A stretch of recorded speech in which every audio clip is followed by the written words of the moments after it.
Welcome to the New Space India podcast, a bi-weekly talk show that exclusively captures insightful conversations with people contributing to advancement of space activities in India.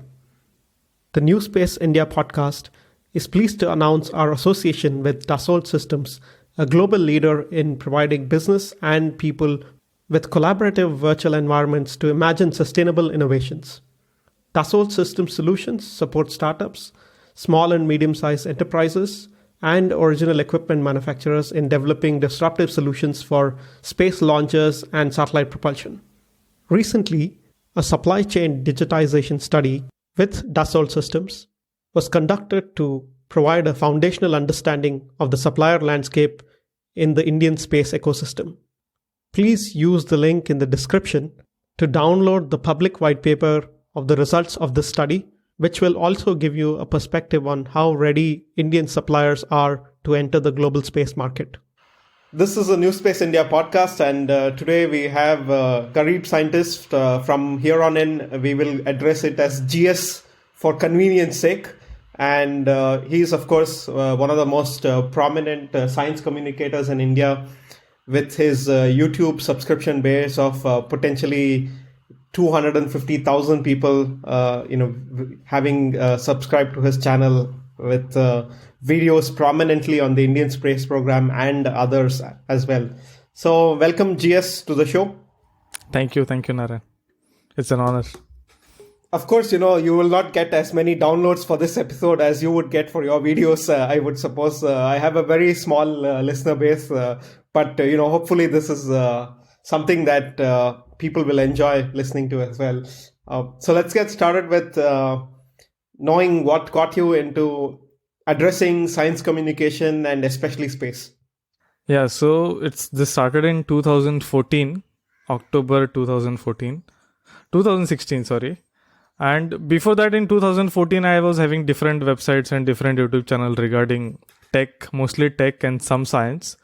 But I used to watch a lot of Kurz Kasat and all of those channels. Those used to be even still, I think it's one of the best. And loved those animations and all. I always wanted some channel representing like that in India. But there was none. When I went to search, most of them were defense channel covering little here and there science. It's still like that.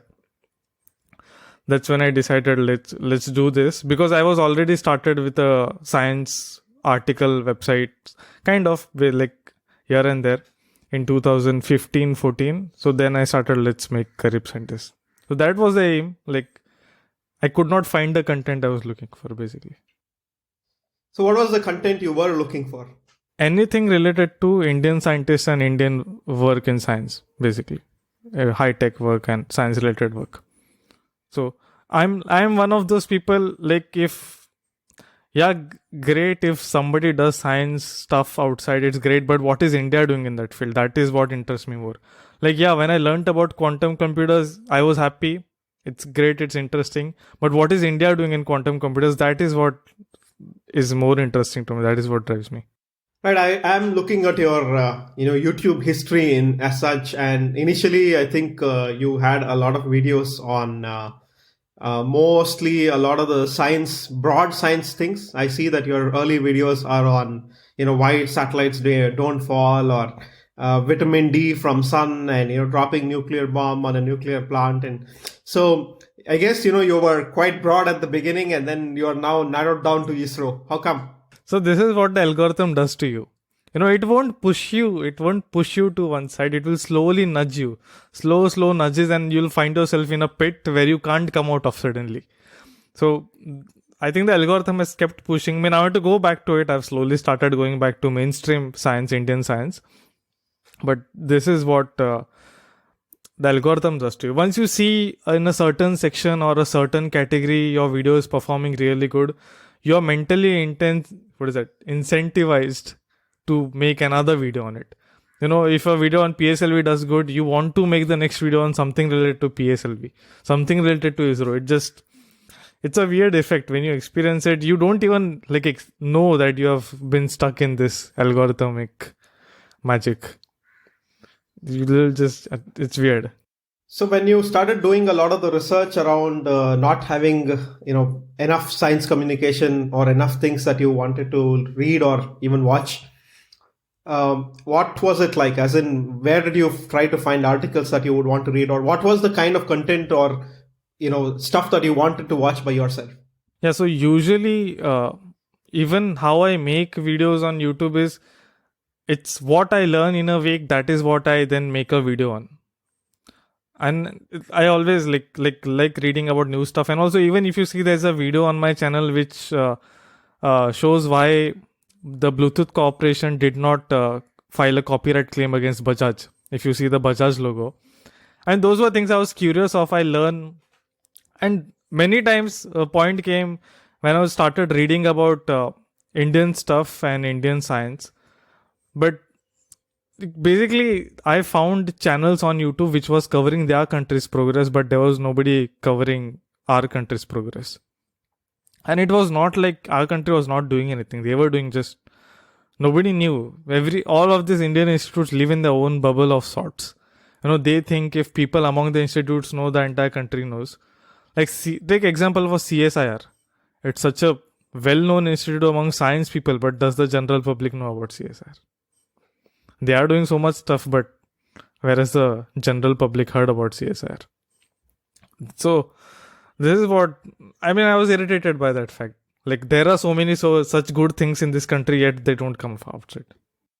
Right. And is there a reason why you chose, specifically Hindi to do your channel in? Because it's easier for people to understand, or is it easier for you to communicate, or is it because you want to popularize science in Indian languages, or what is it? Yeah, I don't really remember the exact reasoning why I started that. But I feel I was watching a lot of Technical Guruji and all of those Hindi channels which are really big today. And I sense that, that this local channels will be the next big growth factor in India, not English channels.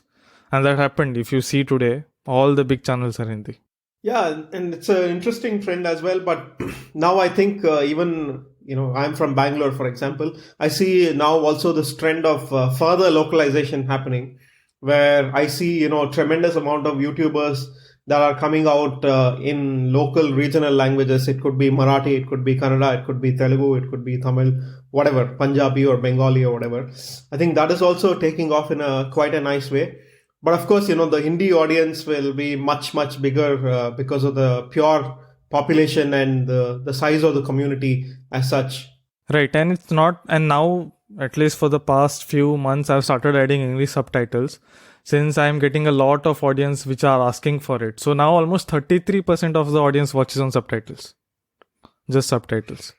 So it's like 66% people understand completely, and now 33% people, they rely on subtitles, which is weird. Yeah, for me, I think I do understand Hindi to a certain extent, but I will not understand 100% what somebody will say to me, because I'm just not used to it so much. But I think more or less your videos do definitely strike a chord with me, and I love watching science stuff regardless of what language it is, so long as the content is good. And I think most people may be of my kind of thinking as well in that sense. Yeah, that is true. Even my Hindi is not one of those pure Hindi channels which even I don't understand. Like, they'll use words which are so complicated, like I can't just make out what they exactly want to say. So mine is mostly like English. So it's like a lot of English words and a lot of Hindi words. So this is how it's more like how people usually communicate locally. So that is what my aim is to not be perfect. So there's, of course, a lot of things that you need to do to, I guess, run a YouTube channel, starting from knowing, how to do animations, or knowing how to do recording of high quality of audio, knowing how to remove noise, and, timing the videos to a certain extent so that people don't drop off. There's a tremendous amount of all these mechanics going behind it. Were you prepared for a lot of this? And, did you do also a lot of research on it? How did you, mature in terms of being a content creator? Yeah, I really did not never care about growth. I just wanted to share what I learned always, and I kept doing that. So initially when I started, I used to do stop motion videos. So first video I drew most of the stuff with my hand and did stop motion. And second video I started printing the PSLV and all, and then doing stop motion videos. Those were the days I used to record using my phone. Then I upgraded to a decent-ish mic. Then now it's like a relatively more decent-ish mic. So now it is settled. The audio part is really important. That is something I guess people ignore. It is easy to ignore, but it could really spoil the experience of the entire video if you don't get it right. There used to be a lot of complaints of people like audio is not clear. There is a lot of noise in the audio. I never really understood it, and I did not care, honestly, because I did not really care. People, there were very few comments used to come, so it was not like it's affecting you or something. But as your audience grows and many people start like flooding you with messages that audio is not clear, this is not clear, then you start taking those things seriously. Those were the time when I started looking into removing the noise, this compression, normalization, and everything. And I think now the audio is decent. And animation I switched to when stop motion really became a difficult thing to do. Stop motion takes too much time. I know I used to empty my computer table, put a white cloth on it, or do all of that. Then that is the first time I started looking after Adobe After Effects, where you can do animation. And I think my first proper animation video was Science Achievements of India in 2016. So I do this yearly series where I show what India did in science at the end of the year. So I guess that was the first time, and it really hit me, like the easiness of what you could convey with the animation. Although it takes time, but I was really enjoying that process. So that is when I switched to animation, and I think now upgraded to 3D animations from that time. So improving as much as we can. Yeah, I don't understand. I think in that sense, you need to tell me what is stop motion. I have no clue what that means. Yeah, so stop motion is, if you have seen those movies where the frame rate is lower than usual, where things or puppets are moving seemingly. So what they do is they take a photo, they move the thing, they take a photo, they move the thing, they take a photo, they move the thing, and they stitch all those into a 12 FPS video or 16 FPS video, so that it does not look smooth, but it's smooth enough to understand that there's something happening. So I should take the PSLV launch animation, say. I used to place the PSLV, move it up, put little cotton down, move it up, put little more cotton down, move it up, put more, so to make it look like the smoke is. So you have to calculate and all how many frames per second you will do and take that many photos for 1 second. So I used to do it at 12 frames per second. So 12 photos for 1 second of video. Yeah, interesting. In that sense, I think, even I get a lot of slack for saying you should do video in the podcast. You'll get more audience or it'll be more engaging and so on. But I'm just too lazy to do video. It depends. It depends a lot, actually. I've seen many people who come to YouTube make redundant content. They don't get views. But if you really have something unique, it will do good. No matter what. I think that is true for everything, right? If you stand out, you will do good. If you keep rubbing that same old oil again and again, what's the point? And what got you into ISRO? Because, science is a very, very broad stream. And if you're shooting for science, you can do biology, you can do chemistry, you can do physics, you can do nuclear or whatever, XYZ, aviation, you can do drones, you can do many, many other things. So what is the nudge to do a lot of stuff with space? Yeah, to be honest, I really did not know ISRO until at least 11th standard. Blame ISRO for that. Sadly, when a child grows up in India, he learns about NASA first and ISRO later. ISRO's PR strategy. I don't want to get started. I learned about ISRO very late because those were the days when internet was not prominent. Way of learning was encyclopedias. Those people used to come to our doorstep. They used to sell encyclopedias, 3-in-1, 2-in-1, whatever. Parents used to buy. Those were the major way of learning. National Geography and all of those channels were there. But again, I don't remember seeing ISRO content on National Geography during those days. So 11th standard, there was a physics book at the end, and there is a para in those days physics book where it explains why a satellite does not fall back to Earth once you deploy it. So I always used to think a rocket goes straight up, just release a satellite and it's done. That para taught me that it is not so simple. And that was my first video when I started in engineering. So that one para got me into engineering. And in 2014, when Mangalyaan launched, that was like the extreme stimulus.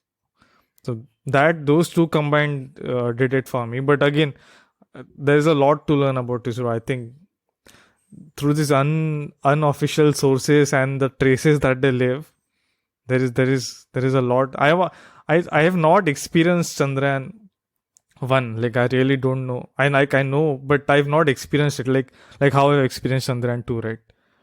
When you feel that you are through the entire journey with the spacecraft, I think that is a whole different feeling compared to just reading about it by going back in history or something. So that is what those two things were the major thing that got me into space or triggered my. So what are your sources when you began the research? Because I see that the biggest video that took off on your channel is this comparison between India's Navik and GPS, which has gained a lot of attention. Previously, your videos had some few hundred views or so on, but then this video really blew up, and I see that you are almost nearing 1 million views on that particular video. So what is the sources that you gathered, given that, it's not very easy to find evidence and to put together a lot of the information that you have to do technically to get all of that facts together and explain it in a way that common people can understand? Yeah, so when it comes to space, that was my first major blow up. Generally, my major blow up was Shakti processor video. I think many people got to know about it. I think that is like 2 million, I guess. So Navik, I learned about Navik. Again, I did not know. I was mind blown when I learned that India is developing Navik.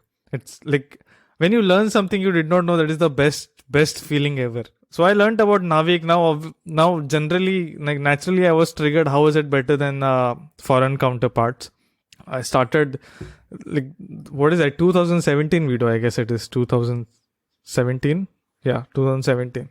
Those were the days I Googled, and generally I started looking at how it could be different and what are the concepts and all. Like what is the orbit of those satellites? Then I started simulating those orbits in Kerbal Space Program. So that is how I understood what is happening. And again, I think some Google articles and all related, that way only I got to know. I don't really remember. It's too long back. And I think even I'd shared it with Rachana, and she had also given some good feedback on it. Again, back on those days.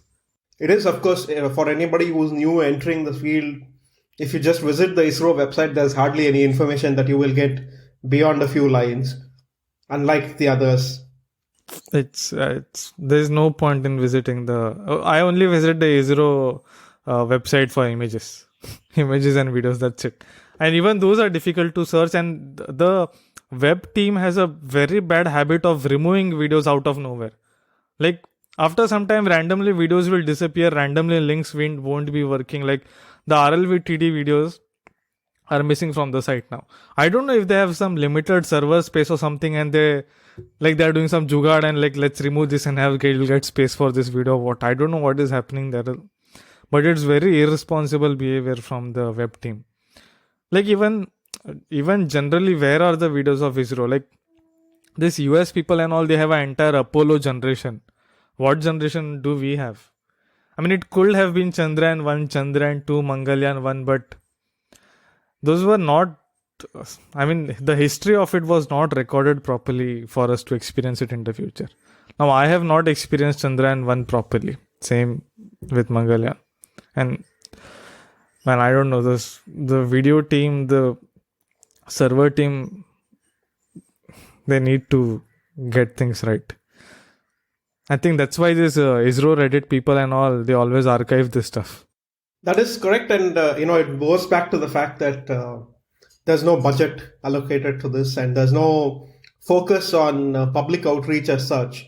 Unfortunately, I remember a guy, I don't want to take his name, of course, but one of the engineers in VSSC was picked up by former chairman Radhakrishnan to head the social media team, and you are picking a guy who is an engineer who is working on rocket stuff, and telling him, now you stop all of that, come to ISRO headquarters, and now you will become the social media lead for ISRO, where you will on a daily basis go to some outside digital design shop, and you will take all the designs and you will get a nice fancy design done by them, and you will come back and you will upload it on Facebook, Twitter, YouTube, or not YouTube at that time, but Facebook, Twitter, and LinkedIn maybe,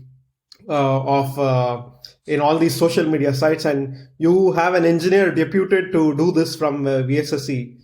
And you have of course ruined his career by bringing him and putting him in social media, unless he wants to continue as a social media lead.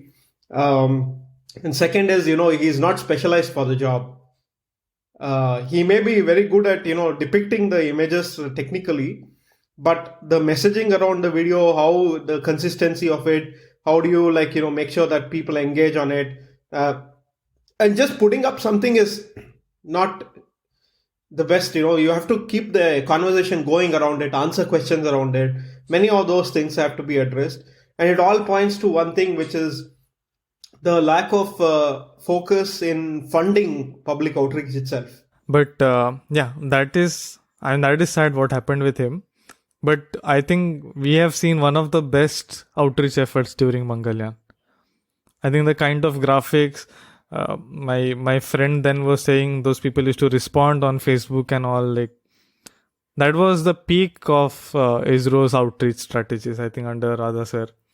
That was the best. Even I sometimes stalk ISRO account by filtering 2015 to 2014.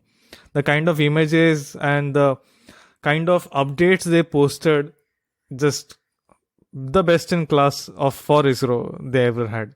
Those were the golden days of ISRO outreach, and from then it has only created. It's like all-time low. I mean, that's the problem when you make driving of the vision and the outreach effort as a part of individual strategy of the chairman of ISRO rather than institutional strategy. Right. Currently it's like right before a major mission, the team will wake up like Undertaker. It'll come out of the dead, like post on post, many graphics and everything, go back right after the mission is over. Well, I think even during Mangalyaan, they had made a Twitter account and all, which is now dead, unfortunately. So I think even if they replicate that today, but again, I don't know, if you don't want scientists in the PR department, then whom do you hire really? You can't. I don't think hiring like a normal marketing agency will cut it, because those people won't understand the technicalities of it. Even if you take the Chandrayaan 2 animation, official animation, it is full of errors. Like the second stage does not have an engine, it only has the nozzle. And then it has this weird physics when the stages are separating. And then Chandrayaan 2 orbiter does a prograde burn at perihelion instead of retrograde. It's basic mistakes all are, which is sad. So it will only get worse if you don't have scientists involving it. Like, what do you do in such cases? How does NASA do this? Can't we replicate their model? Yeah, I mean, the best is, there are people who work in teams, because if you are a technical expert, it's very rare that you are also a very creative person who will create graphics and, all the necessary assets that somebody puts out in the digital space. And often science communication teams work with artists and scientists together, where the scientists, they are the fact checkers, they are the people who want to communicate what they want to communicate. And they basically provide the fundamentals and the foundation for the conversation and the theme of the whole thing. And then, you have people who are specialists in art, in digital, media, in marketing and everything else, who then step in and say, okay, I'm going to create all of this graphic or video or whatever it is. And you'll have a professional team that will communicate it, because not every scientist is good at talking, good at communicating on what they do. They may be fantastic people in terms of technical abilities. They may be really good at executing the creation of the technology, but it doesn't mean that they're as good in communicating for a common man, or the layperson to understand all of this, right? So those are, I think, things that we haven't understood even in 2020, even after 60 years of doing space. I think the PR team's idea of PR is that same old one, where if you make it to the media, you make it to the newspaper, you're done for the day, which they're doing well today also. But they just fail to understand that there is a whole new dimension today, that is a social media dimension. And you have many channels in that which you need to reach out to. So that is where I feel they are failing, and somebody needs to tell them. I think hopefully they won't be doing this purposely. They just don't understand it, I hope. Now, it's also the incentives, right? Because again, as I said, if you make an organization purely only like technical, the incentives that you create for people to rise also will be just that. And unfortunately, like most people I know in ISRO will tell that unless and until you have worked on something technical, you are completely useless. There's also a mindset where if there's actually people who think that if you work at, for example, Antrix, for example, right? They'll say, these people are just paper pushers or marketing people. They don't do anything technical. They are just useless completely. It's almost like that, you treat like people who are doing like other stuff other than like doing technical advancement as somebody who is not fit enough to scale up the technical ladder. And the whole idea becomes that you have to like make something great in some technical advancement, and only then that will be incentivized. So I'll tell you one conversation that I had maybe 5, 7, 8 years ago. I was talking to a person who was basically in charge of student satellite missions in ISRO. ISRO created this whole student satellite support program maybe like 12, 13 years ago. And they nominated a special person from ISRO who has to coordinate with all the universities to do student satellite missions. His job is to help the student satellite teams get all the technical inputs, maybe conduct tests in ISRO, arrange for the launch, have the MOU going between the university and everything, and see that the student satellite get realized, right? And the first student satellite director, I think, was maybe Annadura itself, who was the Chandrayaan, person, and then also I think director. He became director URSC before he retired. So he was then, the project director for student satellite mission and everything. I interacted with him quite a lot on those days. And, after that, many people have taken up the same position. And after some 2-3 generation of that, different people taking up, I got close to one person who was then, the head of that.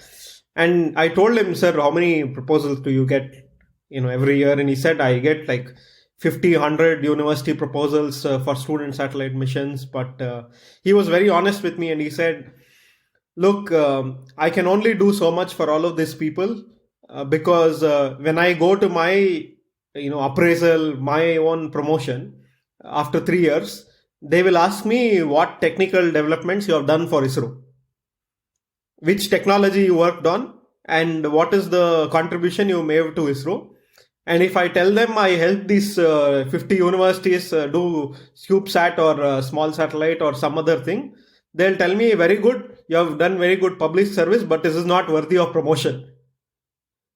So, and then, so that essentially, you are disenfranchising somebody to work to help others, right? Because you are making the idea of merit only to be like technical in an organization of 15 or 20,000 people, right?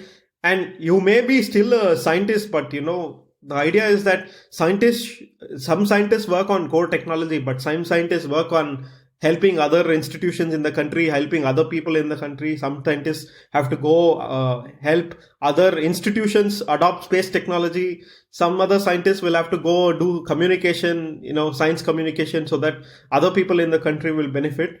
But if you make the incentive structure completely only within the organization and within what you can achieve technically, then it becomes very, very bad precedent, and you will create the wrong kinds of incentives, and people may progress internally, and their kind of their own incentives within the organization will be very skewed to only look at what I can do to scale up the ladder, right? And the path, you have made it very constrained in that sense.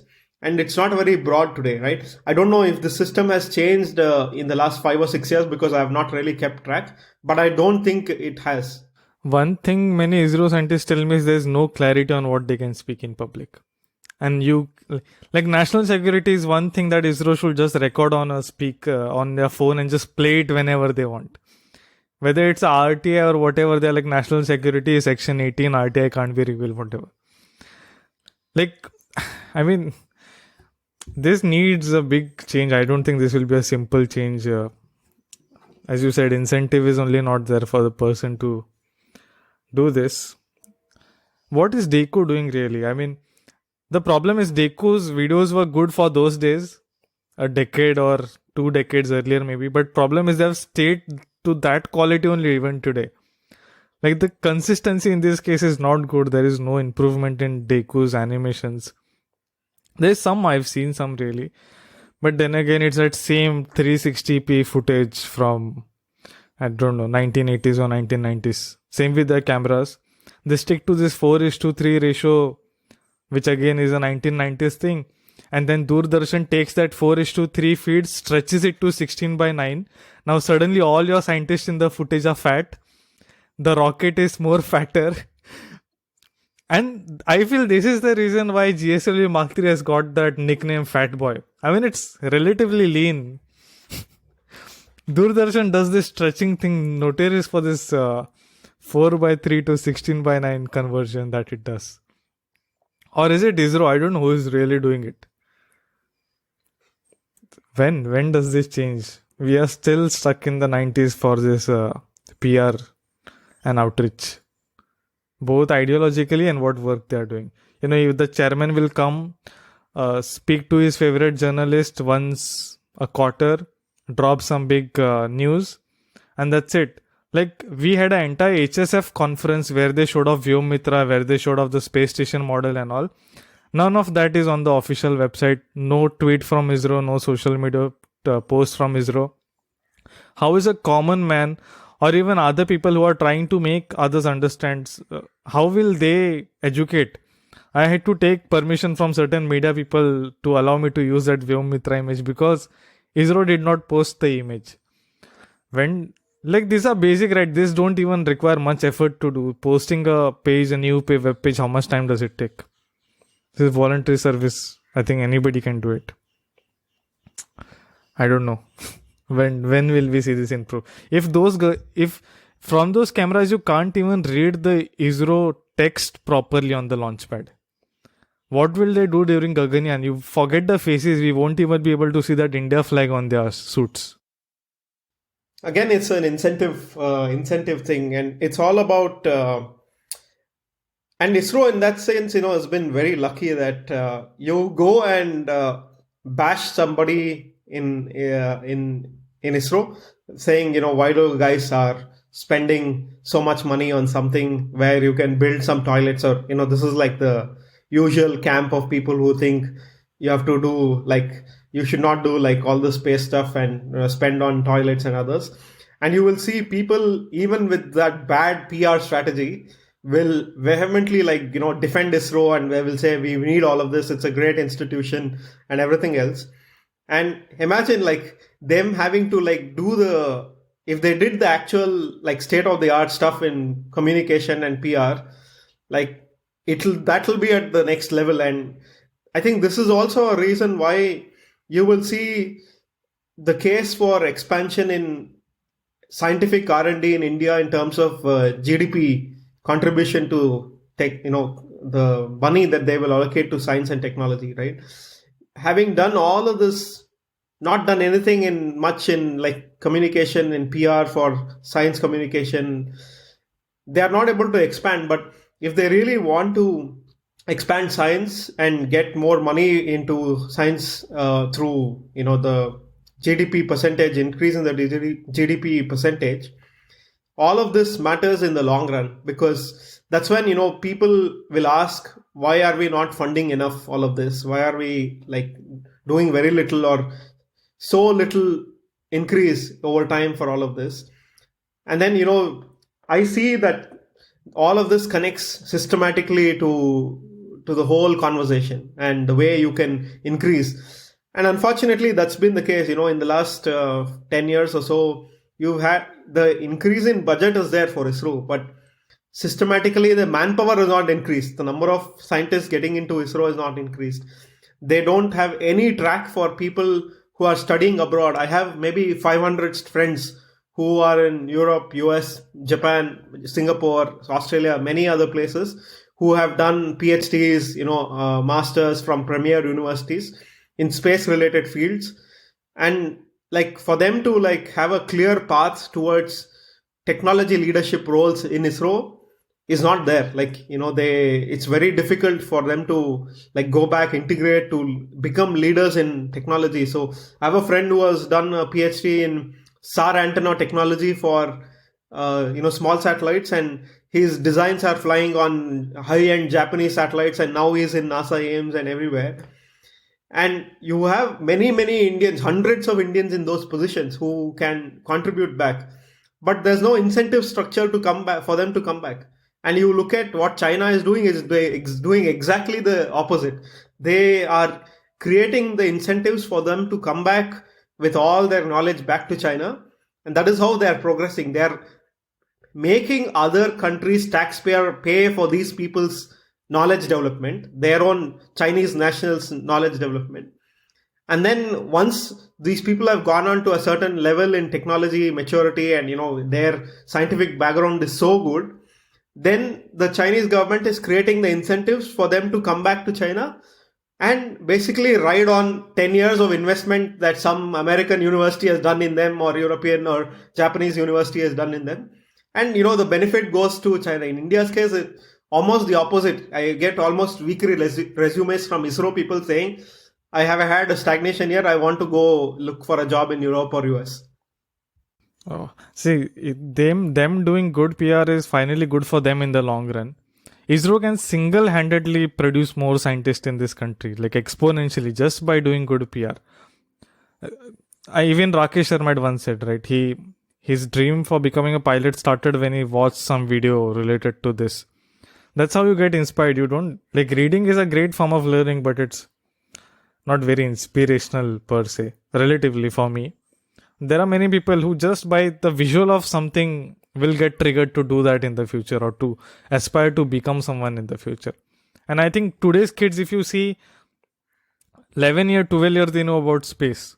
Because I think this internet has really made it accessible to learn about something without really being an expert in that per se.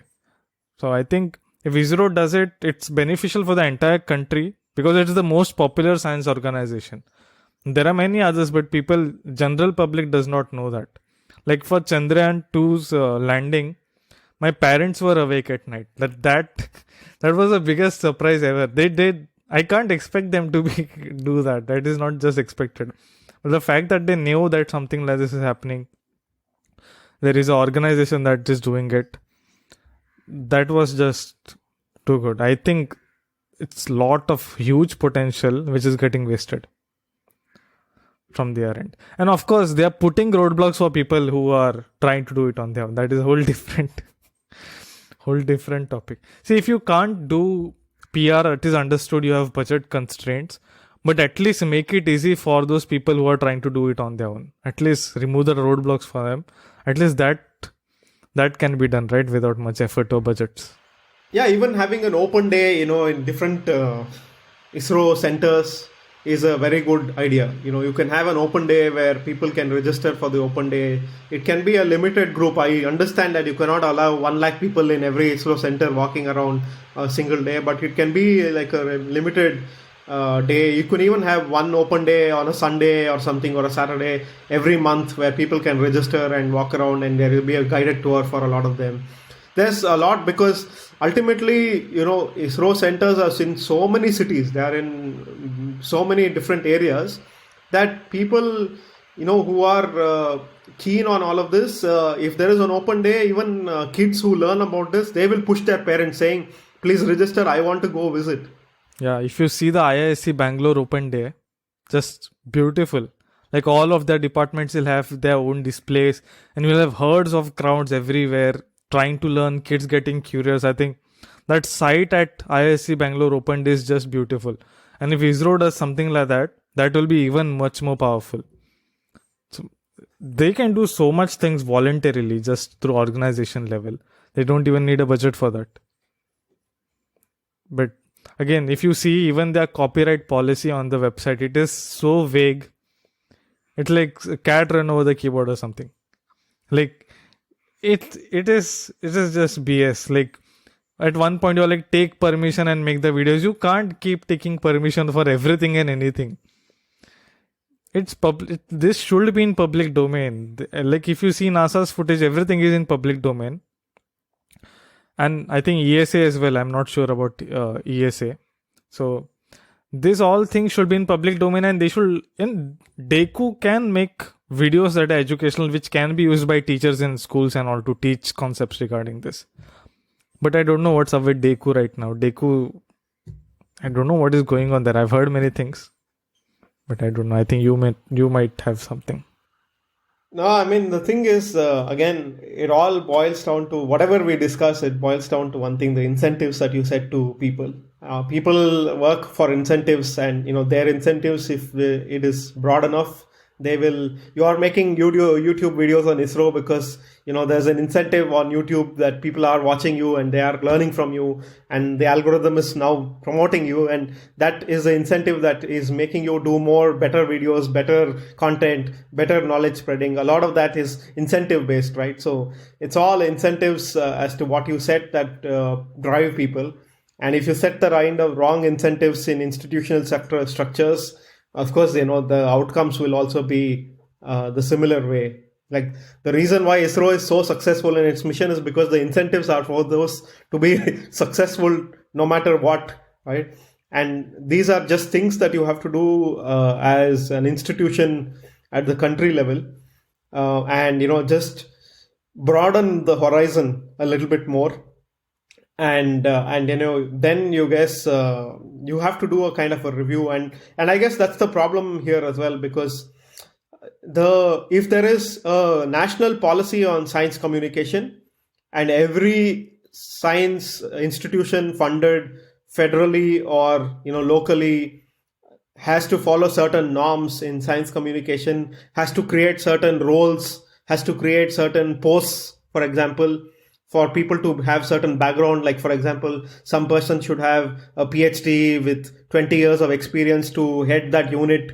And, and also there should be certain people involved in terms of their background in art or whatever, digital marketing or whatever, XYZ. You create such a national policy, then it will reflect automatically, not just in ISRO, it will reflect in any other science institutions in India as well. And that goes back to, not just that ISRO level policy, but it goes back to the entire nation's science policy. Yeah, I think we are seeing that happening soon. I think we might. They recently had the principal scientific advisor. I think recently had something regarding. I don't know. Let's hope. Hoping since 4 years. Yeah, I think the current PSA has done quite a lot of interesting work in terms of creating a lot of these kinds of initiatives at different institution level. I hope his office takes up this at the federal and the state levels, and creates a concrete mechanism that will go beyond whichever party or leadership or whatever will get elected even in the coming years. you set that as a standard that people will have to follow no matter what happens in politics and political leadership. I think that is very, very important. Let's see how it goes. I think we should see it soon. I hope so. Soon, trademark. Yeah, so you had to say something about the whole YouTube thing, because I was following the conversation on your Discord server of people, even I think people like this Scottish guy, Scott Manley, I think he also doesn't use much of ISRO videos because there is some issue with the videos and everything. So what is it that people can't use ISRO videos? What is the issue around it? Yeah, so Doordarshan thinks every and any video produced by ISRO is owned by them. Produced by them, whatever it is, they own the copyright to it. And YouTube has this copyright system where you can either claim or either strike. Two things. Copyright strike is a bad thing because it you can take limited number of copyright strikes, then your channel gets terminated. Copyright claim is when your video does not get removed, but all the revenue you have earned through the video will go to the one who has claimed. So what Doordarshan is doing lately is any channel that uses ISRO launch, even ISRO, the launches and all, whatever C30, whatever launches happen, or even animations, they go and copyright claim that videos. And they are doing it manually. So there is some guy at Doordarshan who is sitting there sorting by time, looking who is uploading ISRO video and copyright claiming them. So all the revenue goes to them. Now this Doordarshan has done to me in the past as well. Now I ignore because it's okay now. What can I do? I don't want to make it an issue. Forget it. Ignore it. But lately it become an international issue now. So started with Matt Lown. Doordarshan claimed his video and all his money went to them. Then Scott Manley also replied saying that this is the reason he does not cover ISRO much, because Doordarshan keeps claiming the videos as their own. So what you are seeing is, this is like the final nail in the coffin when it comes to international coverage for ISRO. And many people follow Scott Manley and people get inspired from him, other channels as well. So what you'll be seeing is a drastic reduction in coverage for ISRO because Doordarshan keeps claiming their revenue. So everything and anything earned by these people is basically stolen by Doordarshan. Same thing happened with my stream. So I was streaming ISRO C49 launch with better graphics and all of the animation and all, because ISRO does not do that. So that got claimed a day after the launch, or a day after the video. So this, I don't know whom to go as well. I'm trying to contact the people and trying to solve it through the people instead of making it a public issue. But I don't know till when I can do this. Yeah, I mean, this is again something that I definitely don't understand. I don't know why, in 2020, these are the problems that we have. It's not even produced by Doordarshan. Okay, it will be fair if their production is stolen and then you do whatever. That is okay. This is not even your footage. And the CEO, Shashi, he himself admitted to me on chat on Twitter, DMs, that they don't do anything. They only broadcast what ISRO gives them. So how do they claim the money for something they don't even own? I don't know. How does this work? YouTube's copyright system is broken. That's how it works. Yeah, maybe, it's easier to reach out to YouTube and Google and tell them ISRO related stuff, don't allow the claims for it, rather than doing the other way around. Difficult. That is even more difficult. This system is only broken. What can we do? This needs some change from the higher leadership at ISRO. I don't know if Doordarshan... I don't know, man. We need to first see what their relationship is between them and if that relationship needs to be changed. I don't think this will be a small change. God knows, man. This is really terrible because this is really discouraging in all of its ways. Especially for people. Look, for me, Garib Scientist is like a hobby. It's a side gig. So losing revenue for me, it's okay. I can understand. But for people who are doing it as their livelihoods, there it's a very big issue. Especially these foreign YouTubers and all, it's their bread and butter. And suddenly some random public broadcaster comes and steals all your revenue and goes. And you can't even do anything. that must be haunting for those people, surely. Yeah, yeah. That is pretty unfortunate in that sense. So, have you been doing stuff alone all the time? Do you think you will have a team of people working with you at some point of time, or how do you think you will be able to scale, or do you plan to scale at all? No, nothing like that. There was a time where I was really tempted to turn this into a proper startup and business and make National Geography level videos and whatnot. But then the core mission of Garib Scientist is for me to teach what I learn in that week, and that won't like work. So for me, it's all about what I learn. That may take 1 week, that may take 2 weeks. I make that into a video and I put it on Garib Scientist. The video is the end product. I don't care about the video. The learning, the journey of learning, this process is what I really enjoy. I remember my dean saying, he pointed a church across the hill and he said, if I tell you how to go there, you will go. But if you go on your own, you will learn and go. That learning is what I'm interested in. You get to learn so many things. We are searching for one topic and this intricate, completely unrelated things come in the way, and I think that is really addictive. That is what I'm into. It's no scaling. I like growth and all. I don't care really, because like I told you before the podcast, I guess. First year I had 251 subscribers. Second year I had 1000. I didn't really care. I just kept doing what I do. It blew up. It happened. Okay, fine.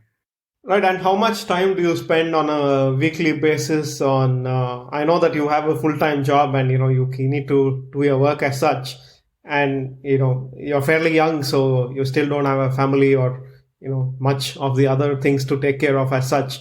So, how much time do you spend on this on a weekly basis, starting from research, production to then going ahead and uploading, and then you also engage very actively on social media, answering a lot of questions, Twitter and other places. So what is the kind of effort? It depends. If it's I have basically in my mind, if you take a computer analogy, I have multiple threads running in the thread pool. Suddenly some thread will become the dominant thread that will take up more mental space, and I'll think more about it. And that is what eventually becomes a video.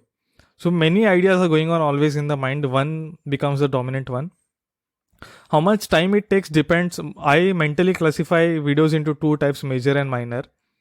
Major is the one where there's lot of animations to be done, lot of research to be done.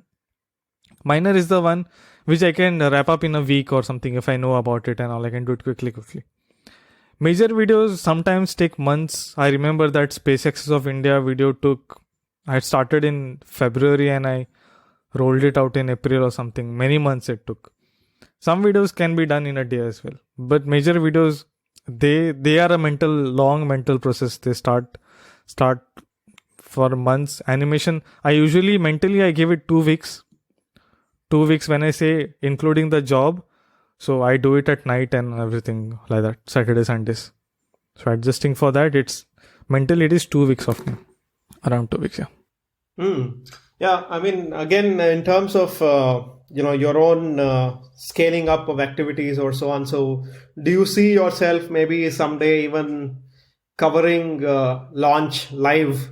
At Sriharikota, let's say let's the policy today opens up. Let's dream about it, and they say that maybe some people who have very good community following or something, they will be allowed to come in and not just this press registered journalist in India, but also certain YouTubers or science communicators who are prominent enough will also be allowed to cover certain events or whatever. And I hope that will be like something that will happen by the Gaganyaan mission time. So it will be amazing. I want to see this instead of the boring ISRO feed of them talking about what is happening there.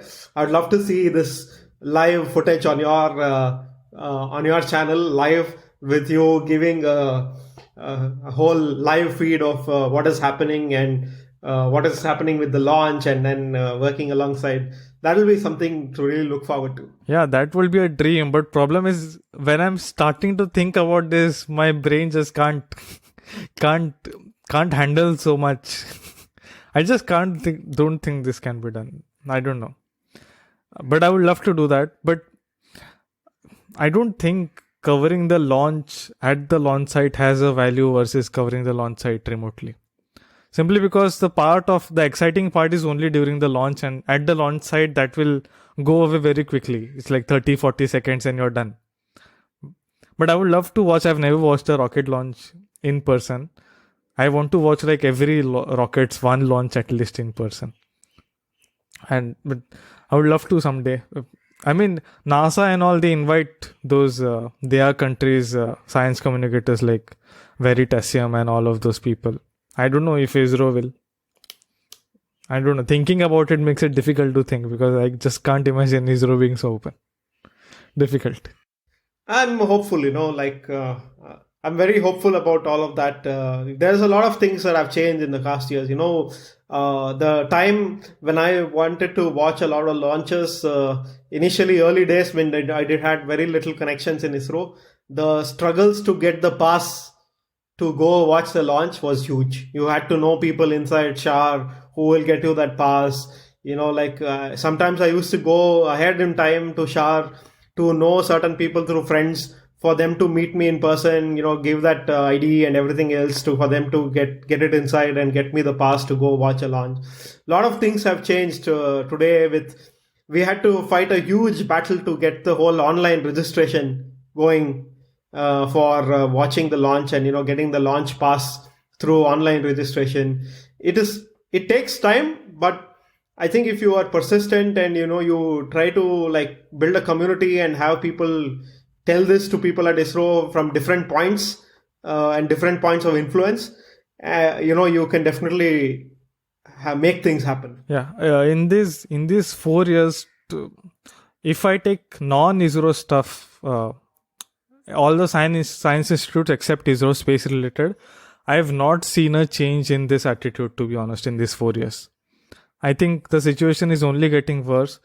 And when many institutes, they literally treat you like beggars to give information. You have to repeatedly mail them, somehow get their number, call them, then don't call, mail me, then I'll reply to. It is really irritating. ISRO in that case never communicated, but I think when it comes to public such things, yeah, definitely. I think that launch gallery is beautiful, what they have done, and hope they expand. And I think Sivan sir had promised ISRO TV alongside the launch gallery as well. So I don't know when that will happen, but still looking forward to it and what they can bring to ISRO TV. Their definition seems very different, very classical public outreach. It's interesting, but nonetheless. Yeah, let's see. I'm always hopeful, because I, being an entrepreneur, I have been an entrepreneur for almost a decade now, and the only thing that you can be is hopeful, so that things are looking better than what they look today. And I think many people in India are definitely more and more hopeful, and I'm sure that you are as well. Otherwise, you wouldn't be doing all of this for such a long time. Yeah, see, good things take time. That is there. You just have to keep doing what you do. Growth can occur anytime. You just keep doing what you do. Eventually, the things you want will happen. At least I hope, because I've experienced this happening. And what about the things that I learned on your Discord server is also fascinating to see such young people engage. They are so committed to the whole community. They are so great at engaging in conversations, and such young people, sometimes, even for high school students, entering the server, having a conversation. And for me, I think that is fascinating, because I cannot imagine myself as a high school student doing what these people are doing today, right? And they are so already so well knowledgeable and so well studied, and they know what they're trying to do, and they're experimenting a lot, and they're engaging with this whole community. And I have to say that you definitely have created a community that is quite strong in terms of being able to find each other who are also space enthusiastic. It's already a very big thing. Yeah. I think if I'm not wrong, less 20 or little more than that, the audience percentage is less than 18. So a huge chunk of the audience is less than 18. I did not know much about space at that age, and I think today kids are really bright, and I think this whole age based thing does not even make sense, that at this age you're supposed to learn this, at this age you're supposed to learn. The earlier you learn, the better, I feel. So it's good to see there was no community as such. I think the subreddit was the best. I think it's too good. I feel that ISRO subreddit, what they are doing is God's work. I think that's a lot of effort that goes into what those people are doing there. And yeah, I think those are one of those people I have to thank, if I have to thank one of those people today. So it's a good thing we have a community, because the bigger the community, the bigger the voice. And slowly, but will be as big as the US space community. I think it's growing exponentially. We'll also have a voice. So does GS plan to enter the space industry himself? No. I think it's a very investment heavy and resource intensive industry. It does not make sense to me. They can't. I think the New Space India community is probably the best when it comes to people. They are so receptive. I think in these 4 years, the best experience I had with communicating with people is the New Space India community. Rohan, Aves, Kshitij, then Pawan, and who is that? Agnikul's Srinath. I think all of these people were so receptive and so eager to share information and all. I think it's in good hands, and I'm really looking forward to what these people do. It's really interesting times for this country now. This next few years. I think that's a niche again, that will come up and something that you're already trying to do with you covering a lot of these new space startups. What will be very exciting is you covering their technological progress. If Skyroot does demo of something of its upper stage or whatever it is, right now they are covering it independently by themselves. But I think there's a lot of room for you to partner with them in putting out their development and covering it from a technological standpoint for the public to understand what they are trying to achieve, and why the larger public should support such initiatives and should encourage these startups. So I think that is one tip, maybe, that, or one suggestion.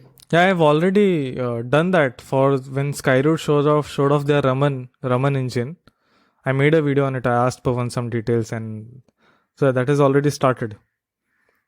Waiting for activity increase by our startups, especially Agnikul and Skyroot and Bellatrix.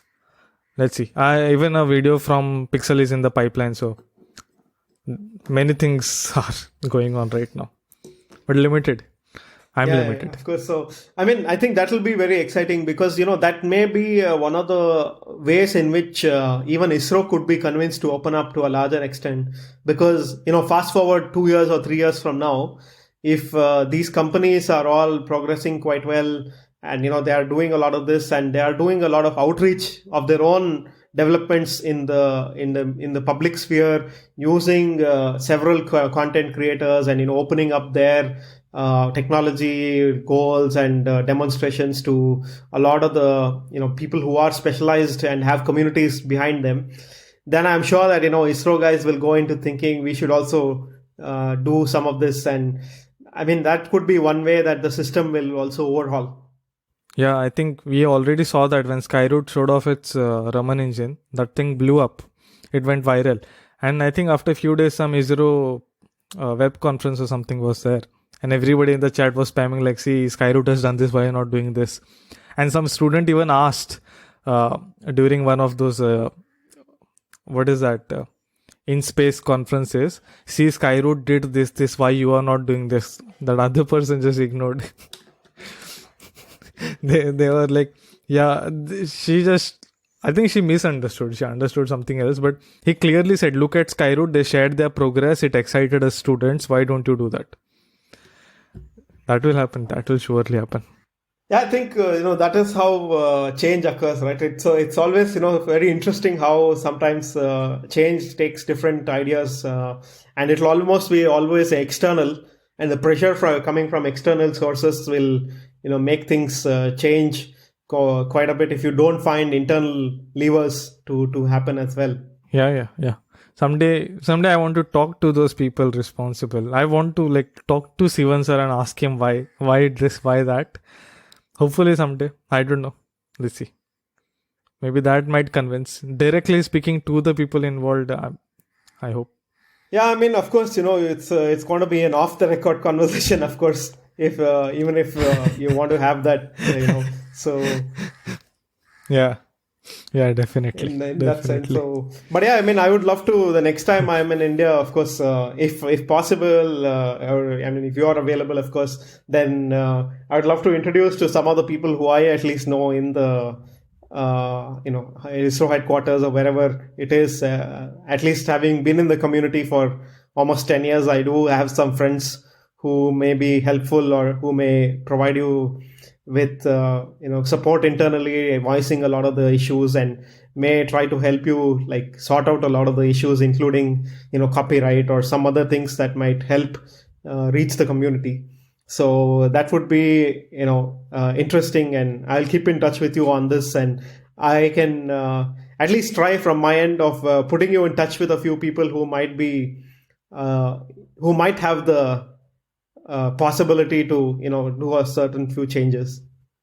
Yeah. Yeah. I like basically just this should not become a public issue because I've seen ISRO people are very motherly, fatherly figures. At least while interacting with them, the way they behave and all, it's so making this a public issue, like, just can't digest that fact. Those people are very nice, and like nobody does bad because they want to do bad, right? Even they have their own interests and they have to fit into the system. So if this can be solved by talking to those people, that will be the best thing. I think that will. I hope ISRO does it. I am okay with losing revenue, but when ISRO already has a limited reach internationally, and such things will just like remove whatever was left, whatever little was left. So that should not be done. I think ISRO deserves global coverage, and they should get it, not because of some greedy broadcaster in India. So, do you see more Garib scientists coming out? Are there already people who you recommend that we watch or we follow, or people who are like you, who are independently coming up with very good and decent content, who are putting in the effort to communicate space related science communication? Are you following the space, and what are your kind of thoughts and recommendations? Yeah, unfortunately, no, I'm not saying that. And the biggest problem I'm seeing among people is they start and they give up within 6 months. The problem with this niche things is these things take time, and even for me, even though I have 2.5 lakh subscribers or whatever, 33% of it is mostly tech people. They don't even watch ISRO videos. From the Shakti and all of that, they have come supercomputer videos and all. So audience is definitely small, but if you really want to do this, just keep doing it. Don't give up. Like I had 251 subscribers in my first year, 1000 in my second. It took time, but good things take time. Just don't give up. I'm seeing many people start their podcast, they start their channel. In some cases, a company. I know we have been discussing about this rocket companies that are blowing up, and they give up. They give up very fast. They give up very early. It's usually like 4 months, 6 months. You have to be consistent in this case. Even if you're putting it for out like a video per month, do it, but keep doing it. So I hope more come out. Definitely, we are seeing a surge in the number of educational channels that are coming out in India. And traditionally, it has always been the defense channels which are pretty big in India. Them covering space related stuff or science related stuff as a small section in their news or something like that. There's been no dedicated channels. I'm yet to find good ones who are consistent. So at least a year of effort should be put in. That's what I hope. That's what I think. I'll see. I'll keep following the space. What happens? I mean, I have my eyes on few, but I'm watching them if they are continuing or giving up. Yeah, I mean, good luck to the entire community. I suppose you guys are really like doing a lot of things voluntarily, and it's amazing to see a lot of the progress in as such. So I do hope that you find a lot more support, and there's a lot more people coming up as such. So what do you plan to do? I don't know. Where do you see yourself? 5 years from now or something? Because of course the time that you may have today, you may not have 5 years from now, because you are doing this all on a voluntary basis, on a basis of not having to commit to a lot of the other things that you do after life progresses. So do you have I don't know, like a scaling up strategy that involves some other people working with you, or do you say, okay, this is good enough, I will now stop doing it, or do you have a plan to continuation? Yeah, I really don't know where I'm going after 5 years, but continue this way. I don't think I'm getting married in the next 5 years at least. So next 5 years are okay, but after that, that could be a real challenge. The biggest part of this entire process is the animation part, whether it is rendering, especially if it is 3D, even like say 10-20 seconds can take 4 hours to render, and computer is useless basically at that point. You can't use it to do anything else. So if I could hire animators 5 years down the line, that will be the main thing. I think everything else I'll only do. I want to be as much vertically integrated as possible personally. Do as much as possible from my side. Because that, I think, as much as you deny, every channel, every podcast, it has a personality to it. The person who hosts the podcast, the person who voices for the videos, he adds the personality to the channel. It's not like if you just change the person, you can do it. If you have built the channel that way, there are some channels that are built on multiple people, where it's like educational tutorials and all of that. So I think in these 4 years, I've built the channel on a personal level, and I want to keep it that way. I want to do as much as possible from my side. But animations is something I could look into offloading, because that keeps changing, and I think that is one thing I could look. I think that will reduce like 50%, 60% of the effort itself. Research and scripting, that is okay, that can be done. So last and final question as such for you, I guess, is how can people reach out to you? What is the best way? What is, what do you encourage people who let's say want to contribute to you, or maybe join your subscription on YouTube or so on? That I would definitely recommend people to do already to support you. But beyond that, what are ways people can get in touch, and also maybe if they want to contribute to what you're trying to do, what do you say? Yeah, so as of now, my effort is covering Indian science. The best thing they could do is give me information. I think that is the biggest part I struggle with. Contacting the scientists, talking to them, that is such a headache. Like, if I'm making a video, I know I can contact a scientist. It's a negative. Like, my mind is like, don't do it. There's no point. They won't reply. Because I've been rejected or ignored for this email so many times in India. I don't know, man. What is this? I think many people refer it to as intellectual elitism that goes on in these institutes. That it's very discouraging to contact, even think of contacting these people. That first stage of the process is not happening. All I want is information. If somehow I could contact these people, talk to these people, cover their work, because I love covering Indian scientists. That is what I do. Getting to meet these people, talking to these people is what I want to do. It's not about money or whatever. It's about information, which is more difficult to get. So if that can be done, that will be the best thing. And since I have limited time, I can only give priority to certain things and certain subjects to make a video on. So I think that if that changes, man, that will be a big thing. Don't know when. Hopes. So again, thank you very much for taking an hour on a Sunday to covering all of these topics. I think it's always nice to have a conversation with people who are trying to do more and more in the Indian space scene and Indian science scene. And of course, I'll be keenly watching you, supporting you as much as I can, and I also urge all the New Space India podcast listeners to go subscribe to Garib Scientist on YouTube and join your community and on the Discord server as well, so that we can all keep in touch and scale all of this. And thank you very much for doing all the effort that you are putting in making all of these very interactive and very informative content out there. And good luck with your future. Yeah, thanks to you. As I said, it's an honor to be here, man. I think this is a legendary podcast when it comes to the Indian space or even Indian science scene. I think this is the kind of content I like, which is very unique, which stands out, which no one else is doing. I think that is what I subscribe to. That is what I aim to become. Do something which nobody else is doing. I think I love this podcast. You already have, so all right, so thanks again. Yeah, thank you. Thank you for staying until the end. The New Space India podcast has recently started a Patreon account in order to collect your support to produce a documentary that captures the pioneering work done by many of the generation of scientists during the Sarabhai and the Satish Dhawan era.